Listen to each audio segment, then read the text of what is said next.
توحید یہ شریعت اسلامیہ میں اساسی اور نہایت شاندار موضوع ہے، لیکن اتنا آسان اور اتنا معمولی نہیں ہے جتنا ہمارے یار لوگوں نے اس کو سمجھا ہوا ہے۔ کہ ہمارے ہاں تو تین طرح کے لوگ پائے جاتے ہیں۔ ایک وہ ہیں کہ جنہوں نے اس مسئلہ کو شریعت کا عضو معطل سمجھا ہوا ہے، وہ نابغے اس موضوع پر بیان کرنا پسند نہیں کرتے۔ اور ایک وہ ہیں کہ جنہوں نے اس کو بہت ہلکا لیا ہوا ہے اور آسان سمجھا ہوا ہے، اور وہ سب سے زیادہ اس پر بیانات بھی کرتے ہیں، لیکن وہ بھی گھاٹے اور نقصان میں ہیں۔ آپ حیران ہوں گے کہ شریعت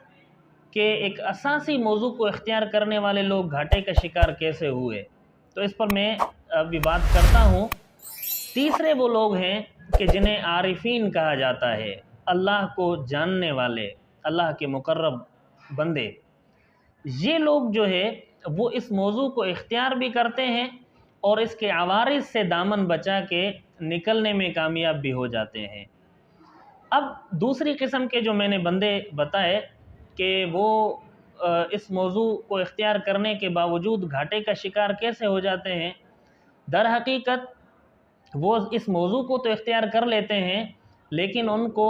تیسری قسم کے افراد عارفین کی نظر یا عارفین کی صحبت میسر نہیں ہوتی۔ اور توحید ایسا جلالی موضوع ہے کہ اگر اللہ کے عارفین کی صحبت یا ان کی نظر میسر نہ ہو تو آدمی اس میں جو ہے وہ بہت دھکے کھاتا ہے، کیونکہ جو توحید کے موضوع سے اشتغال رکھے اور عارفین کی صحبت اس کو میسر نہ ہو تو ایک وقت آتا ہے کہ اس پر توحید کے جو اثرات ہیں وہ ظاہر ہوتے رہتے ہیں، اور پھر ایک موڑ آتا ہے کہ جس میں وہ بندہ غلو کا شکار ہو جاتا ہے۔ اس کو دل میں خطرات اور وسوسے آتے ہیں اور وہ یہ سمجھنے لگ جاتا ہے کہ صرف اللہ ہی اللہ ہے اور اس سے نیچے کائنات میں کوئی چیز نہیں ہے، کسی کی کوئی حیثیت نہیں ہے، سارے ذلیل ہیں۔ جیسے وہ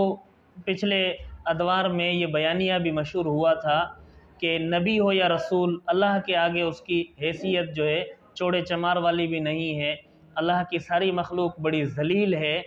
تو جب بندہ توحید میں عارفین کی صحبت کے بغیر اس میدان میں قدم رکھتا ہے تو پھر نتیجہ یہی نکلتا ہے کہ وہ توحید کو تو کسی حد تک سمجھ لیتا ہے لیکن اللہ کی منشا کو نہیں سمجھتا، اور پھر وہ ان لوگوں کو کہ جن کو اللہ نے بڑی بڑی حیثیتیں دی ہوئی ہیں، بڑے بڑے منصب دیے ہوئے ہیں، یہ ان کو بے حیثیت بنا دیتا ہے، اور جن کو اللہ نے عزت والا بنا دیا ہے یہ ان کو ذلیل کی جو ہے وہ گردان ان کے بارے میں رٹ رہا ہوتا ہے، بیان کر رہا ہوتا ہے۔ تو یہ اس کا سب سے بڑا نقصان ہوتا ہے۔ آپ بھی اگر مسئلہ توحید کو سمجھنا چاہتے ہیں، اس سے اشتغال رکھنا چاہتے ہیں، تو آپ کو سب سے پہلے عارفین کے مقام کو سمجھنا ہوگا۔ عارفین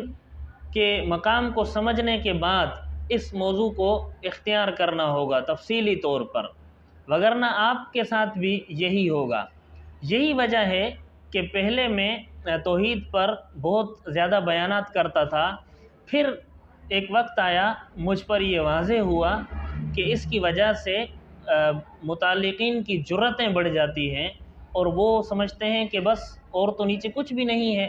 کسی کی کوئی حیثیت نہیں ہے۔ اس وجہ سے اب مسئلہ توحید کو سمجھانے سے پہلے میں کوشش یہ کرتا ہوں کہ اللہ کے عارفین کی اہمیت کو بتا دوں، اللہ سے ان کے تعلق کو سمجھا دوں، تاکہ ایسا نہ ہو کہ اس شاندار اور اساسی موضوع کی وجہ سے کوئی گھاٹے ہی میں نہ پڑ جائے۔